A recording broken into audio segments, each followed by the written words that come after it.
Hello friends, स्वागत है आपका हमारे यूट्यूब चैनल अंकित एजुकेशन अड्डा पर। आज हम बात करने वाले हैं UP TET super TET special topic के बारे में। आज हम बात करेंगे सूझ एवं अंतर्दृष्टि का सिद्धांत। यहाँ से एक नंबर का क्वेश्चन जरूर पूछा जाता है, हर वर्ष पूछा जाता है। ठीक है, यूपी टेट के पिछले प्रीवियस ईयर क्वेश्चन भी हम इस वीडियो में लास्ट में करने वाले हैं। तो बात कर लेते हैं, पहले इस सिद्धांत के बारे में कुछ बातें इंपॉर्टेंट जान लेते हैं। सूझ एवं अंतर्दृष्टि का सिद्धांत, इसे गेस्टाल्ट थ्योरी भी कहा जाता है। ठीक है, गेस्टाल्ट सिद्धांत कहा जाता है। ये अगर बात करें, इसके प्रतिपादक कौन थे? इसका प्रतिपादन किया था वर्दीमर साहब ने 1911 में। इनके साथ कोहलर जुड़े थे 1916 में। ठीक है, और प्रयोग किसने किया था? कोहलर ने 1916 में। तो आपको कोहलर को ही इंपॉर्टेंट मानना है, इनसे क्वेश्चन बहुत पूछा जा चुका है। ठीक है, और सहयोगी इनके साथ कौन कौन थे? कोपका थे। ठीक है, ये 1920 में इन्होंने क्या है, इस सिद्धांत को प्रसिद्धि कब मिली थी? 1920 में। क्यों? क्योंकि प्रसिद्धि 1920 में मिली थी, जब थ्योरी ऑफ गेस्टाल्ट ये पुस्तक किसने लिखी थी? कोफका ने लिखी थी। ठीक है, तो तीन चार इंपॉर्टेंट पॉइंट बन गए होंगे कि सूझ एवं अंतर्दृष्टि का सिद्धांत का प्रतिपादक कौन है? वर्दीमर साहब है। को प्रयोगकर्ता कौन है? कोहलर है। और सहयोगी कौन है? कोफका। कोफका ने 1920 में थ्योरी ऑफ गेस्टाल्ट नामक पुस्तक जारी की थी, जिससे इस सिद्धांत को प्रसिद्धि मिली थी। ठीक है, सूझ एवं अंतर्दृष्टि का सिद्धांत, इसका मतलब क्या है? सूझ द्वारा व्यक्ति सीखता है, मतलब आकस्मिक आती है। ऐसे बात करें, इसका जो प्रयोग है वो किस पर किया गया था? तो इसके लिए जो प्रयोग है, प्रयोग के लिए इन्होंने लिया था एक चिंपैंजी या हम बोले बनमानुस। ठीक है, बनमानुस का नाम क्या था आपसे पूछा जा सकता है? सुल्तान नाम था। ठीक है, आपको याद रखना है, चिंपैंजी पर प्रयोग किया था, या हम मिलेगा हमें बनमानुस, और उसका नाम क्या था? सुल्तान था। अच्छा, गेस्टाल्ट जो शब्द होता है वो कौन सी भाषा का है? जर्मन का। तो इससे हमने पता लगाया कि ये जर्मन शब्द है। और जो कोहलर थे, कोहलर आपको दिखाई दे रहे होंगे, कोहलर कहाँ के मनोवैज्ञानिक थे? जर्मनी के। ठीक है, और इन्होंने प्रयोग किया था इस पर, बनमानस पर। गेस्टाल्ट थ्योरी, ये थ्योरी ऑफ गेस्टाल्ट किसकी पुस्तक है? कोफका की। चलिए आगे बढ़ते हैं। अब देखो, इसके प्रयोग को थोड़ा डिटेल समझ लेते हैं। ये सूझ क्या होती है? आकस्मिक होती है, तात्कालिक होती है, मतलब एकदम से आती है। पहले ये क्या है, 4 चरणों में पूर्ण हुआ था। आपको किस तरीके से पूर्ण हुआ था वो देख लो। यहाँ पर क्या है, पहले एक प्रयोग लेते हैं हम, ये डिब्बा वाला।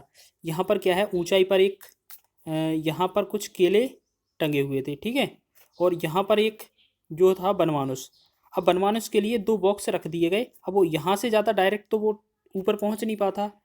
ठीक है, कि उसे केले प्राप्त हो जाए।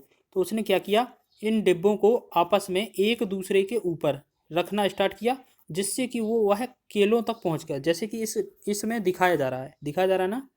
तो इसमें दिखाया जा रहा है कि जो बनमानस है वो केले तक कैसे पहुंचा। अपने उसमें सूझ आई। क्या सोचा उसने? उसमें सूझ आई कि जो डिब्बे हैं उनको एक के ऊपर एक रखें, जिससे कि हम केले तक पहुंच जाएं। ठीक है, ये वाला एक प्रयोग ऐसे 2 चरणों में पूर्ण हुआ। एक क्या किया, जैसे हमारा एक बात करें, बनमानुस कहाँ है? पिंजरे में बंद है। पिंजरे में बंद है और बाहर केले रखे हैं। ठीक है, तो बाहर केले तक वो पहुंच नहीं पाता है। तो वो करता क्या है, वहां पर 2 स्टिक पड़ी थी, लाठी छोटी छोटी, जो क्या है आपस में जुड़ जाती थी। देखो यहाँ पर दिखाई दे रही होगी। तो क्या है, बनमानुस ने क्या किया, पहले एक लास्टिक से देखा, चेक किया, वहां तक नहीं पहुंचा। फिर दोनों लास्टिकों को जोड़कर जोड़कर देखा, तब जाके देखा उसने कि जो उससे केले चाहिए थे वहां तक उसकी जो स्टिक है वो पहुंच जाती है। तो उसने क्या किया, सूझ द्वारा सोचा कि इन दोनों को जोड़ा जाए, और सूझ द्वारा यहाँ देखा था कि दोनों डब्बों को एक दूसरे के ऊपर रखा जाए, जिससे कि वह केले प्राप्त कर ले। ठीक है, तो सूझ के बारे में एक इंपॉर्टेंट बात याद रखनी है। सूझ क्या होती है? आकस्मिक होती है और तात्कालिक होती है।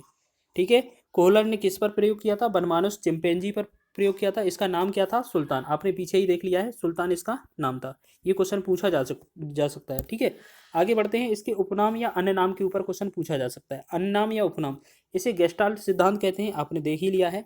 समग्रवाद का सिद्धांत इस सिद्धांत को कहा जाता है। इसका इंपॉर्टेंट नाम क्या है? समग्रवाद सिद्धांत। यह समग्र अकेला भी लिखा मिल सकता है आपको। अगला तीसरा क्वेश्चन है पूर्णकार सिद्धांत। पूर्णकार मतलब पूर्णकार, पूरा कार्य सिद्धांत।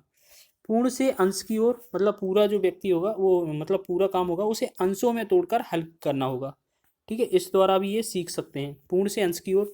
तात्कालिक ज्ञान का सिद्धांत, मतलब आकस्मिक सिद्धांत, सीधा बताया ना, आकस्मिक या तात्कालिक होती है सूझ। तो ये तात्कालिक ज्ञान का सिद्धांत। सूझ एवं अंतर्दृष्टि का सिद्धांत, ये सारे नाम आप कवर कर लीजिए, आपको यही नाम मिलने वाले हैं एग्जाम में। आगे बढ़ते हैं महत्वपूर्ण गुण की ओर। गुण से भी क्वेश्चन कभी कभार बन जाता है। समस्या का पूर्ण रूप से प्रस्तुतिकरण, ठीक है, समस्या का पूर्ण रूप से प्रस्तुतिकरण। कठिन विषयों के लिए उपयोगी होती है, रचनात्मक कार्यों के लिए उपयोगी होती है, स्वयं खोज करके सीखना होता है इसमें, और सीखना संज्ञानात्मक संकार है, ये भी इसका इंपॉर्टेंट गुण है। ठीक है, आपको याद रखना ये पांचवा बहुत ही इंपॉर्टेंट है, एक बार पूछा जा चुका है। अब बात कर लेते हैं टेस्ट क्वेश्चन की, जो आपने क्वेश्चन अभी तक पढ़े हैं वो टेस्ट लगा लेते हैं उन क्वेश्चन के ऊपर। ठीक है, थ्योरी ऑफ गेस्टाल्ट किसकी है, तो आपने देखा था कोफका की है, 1920 में इन्होंने जारी की थी, तभी इस सिद्धांत को प्रसिद्धि मिली थी। ठीक है, और गेस्टाल्ट सिद्धांत के प्रतिपादक वर्दिमर हैं, प्रयोगकर्ता कोहलर हैं। ठीक है, तो कोफका कौन है, इनने पुस्तक लिखी थी। दूसरा इंपॉर्टेंट क्वेश्चन है, बनमानुस का नाम क्या था। अभी आपसे बताया था कि क्या नाम था, अकबर, सबर, सुल्तान या बाजीराव। तो राइट आंसर है ऑप्शन नंबर तीसरा, सुल्तान। ठीक है, बढ़ते हैं आगे क्वेश्चन की ओर। नेक्स्ट हमारा क्वेश्चन है, नेक्स्ट तीसरा क्वेश्चन है, सूझ होती है, सूझ कैसी होती है, तात्कालिक होती है, आकस्मिक होती है, या दोनों होती है, कोई नहीं। तो ऑप्शन नंबर थर्ड इसका राइट आंसर है, दोनों होती है। आगे बढ़ते हैं चौथे क्वेश्चन की ओर। सूझ के सिद्धांत के प्रवर्तक कौन थे, तो कोहलर, वर्दिमर, कोफका, फावलर। तो राइट आंसर ऑप्शन नंबर दूसरा, ये वर्दिमर इसके प्रतिपादक थे, ये प्रवर्तक थे।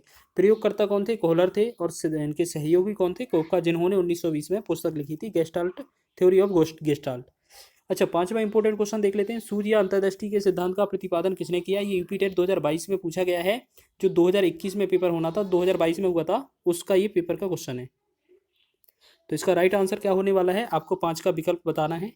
क्या है, गेस्टाल्टवादी मनोवैज्ञानिक, थॉर्नडाइक, हेगार्टी, स्किनर। तो देखो, गेस्टाल्टवादी मनोवैज्ञानिक सीधा ही बोल दिया है, आपसे सीधा नहीं बोला है कि कौन था। ठीक है, तो वर्दिमर, कोहलर, कोफका, कोई से भी विकल्प दिया जाता तो हमारा आंसर हो जाता।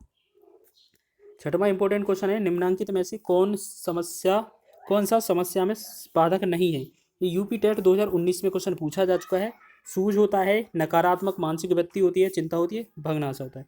तो ये सूझ क्या होती है, इससे सहायता मिलती है समस्या को हल करने में, ये बाधा नहीं करता है। तो नहीं वाला पूछा था, तो हमारा राइट आंसर है ऑप्शन नंबर फर्स्ट। सातवां इंपॉर्टेंट क्वेश्चन है, जो संबंध स्किनर का चूहों से है, थॉर्नडाइक का बिल्ली से था, वही संबंध कोहलर का था, किससे था। तो कोहलर ने किस पर प्रयोग किया था, आपने देखा था बनमानुस पर। ठीक है, बनमानुस पर प्रयोग किया था, उसका नाम था सुल्तान। तो आपको देखा जाएगा विकल्प क्या है, कुत्तों, मुर्गियों, बंदरों और बनमानुस पर। ये बनमानुस लिखा है। ठीक है, तो बनमानुसों पर इसका राइट आंसर होने वाला है ऑप्शन नंबर फोर्थ। ठीक है, तो स्किनर का चूहों से था, ये पता है, थॉर्नडाइक का बिल्ली से था, और कोहलर का किससे था, बनमानुस से था। आगे बढ़ते हैं आठवें क्वेश्चन की ओर। कोहलर यह सिद्ध करना चाहता था कि सीखना क्या है। ये 2018 का क्वेश्चन है, आपने देखो महत्वपूर्ण गुण देखे होंगे, उनमें से एक क्वेश्चन बनेगा। स्वायत्त यादृच्छिक क्रिया है, संज्ञानात्मक संकार है, एक ऐसी स्थिति जिसमें व्यक्ति पशु से श्रेष्ठ है, परिस्थिति के विभिन्न अंगों का प्रत्यक्षीकरण है। ठीक है, इसका आठवें का क्वेश्चन आपको कमेंट बॉक्स में देना है, और इसका राइट आंसर क्या होगा। ठीक है, और ये सीधा वर्ड आपको सीधे पहले बताया गया है, आप दोबारा करके चेक कर सकते हैं कि क्या क्वेश्चन बताया था, क्या हमारा सही हो जाएगा आंसर। ठीक है, मिलते हैं नेक्स्ट वीडियो में।